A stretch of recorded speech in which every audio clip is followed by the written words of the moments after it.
আসসালামু আলাইকুম রহমতুল্লাহ। মিলন পিজন লফটে নতুন একটি ভিডিওতে আপনাদের সবাইকে জানাই স্বাগতম। আমি আপনাদেরকে আগে কয়েকটা ভিডিওই বলছিলাম যে আমি কিছু মুরগির বাচ্চা কিনছি। আসলে আমার এই পাশের একটা ঘর আছে, সেই ঘরের পাশাপাশি পোষ পালন করার জন্য।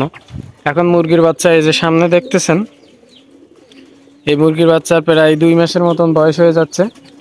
আলহামদুলিল্লাহ, মুরগির বাচ্চার গ্রোথগুলো অনেক ভালো। আরও কিছু মুরগির বাচ্চা আছে ছোট ছোট, সেটার বয়স 15 দিন টেন হচ্ছে, সেগুলো ঘরের মধ্যে আছে, সেগুলো পরবর্তীতে দেখাবো।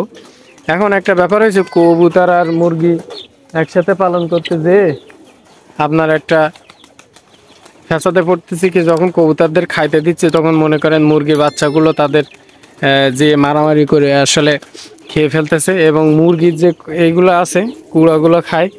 এইখান থেকে আমার কবুতরদের আর কি কবুতররা এসে মাঝে মাঝে দেখি আপনার কুড়ো খায়, এরকম একটা অবস্থা। তারপরে যদি দেখায় তা মনে করেন ঠকাই, একদম শেষ করে দেয়। কবুতরগুলো এখন ভয় পায় তাদের। আস্তে আস্তে অভ্যেস করে ফেললে আপনার সহজ হয়ে যাবে।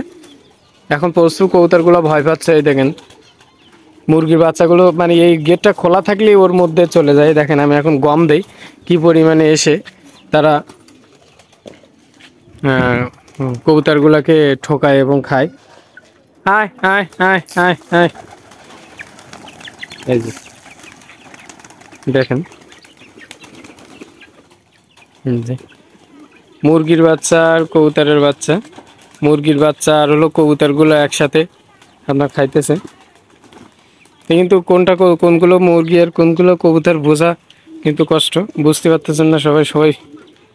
আসলে আমি নিজেও বুঝতে পারতেছি না, খালি চোখে না দেখলে। ক্যামেরার দিকে তাকায় দেখতে পাচ্ছি যে হলো আপনার কবুতর মতো সাইজ মোটামুটি ভালোই হয়েছে। এখন কারণ হলো একটা জিনিস দেখতেছি, আসলে মুরগি পালা লাভজনক, কবুতর পালার জন্য লস এরকম মনে হচ্ছে।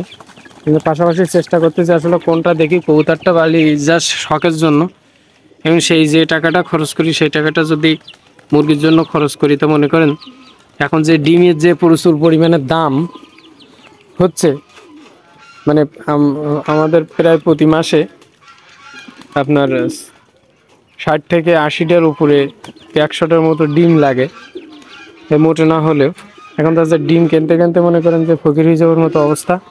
প্রত্যেকে কিছু মুরগি পাললেই সেই ডিমের টাকাটা দিয়ে, মনে করেন যে টাকাটা দিয়ে ডিম কিনি সেই টাকাটা দিয়ে যদি মুরগিগুলোর খাদ্য কিনি, তো এর থেকে দ্বিগুণ ডিম পাবো। এটাই একটা ধারণা করে মুরগির বাচ্চাগুলো কেনা। প্রায় 30টা কিনছি। এখন আলহামদুলিল্লাহ সবাই সুস্থ আছে, কারণ কোনো সমস্যা হয়নি, কোনো রোগ হয়নি। কিছুদিন আগে ভ্যাকসিন করাইছিলাম। এদেরকে বেশি দিব না, কারণ বেশি লোভ লেগে গেলে, ঘুম খাওয়ার বেশি লোভ লাগলে মনে করেন যে আর ঢাকায় রাখা যাবে না। আর কি শীতকালে প্রতিদিন ছেড়ে দেই মুরগি বাচ্চাদের, ছাদের উপরে ওড়াউড়ি করে, এখান থেকে নিচে নেমে আবার উপরে ওঠে। ওরা ছাদের থেকে নিচে উড়ি নিচে যায়, আবার গাছ বেয়ে সিস্টেম করে উপরে উঠে আসে। কারণ রোদে না দিলে রোগ লেগে যাবে।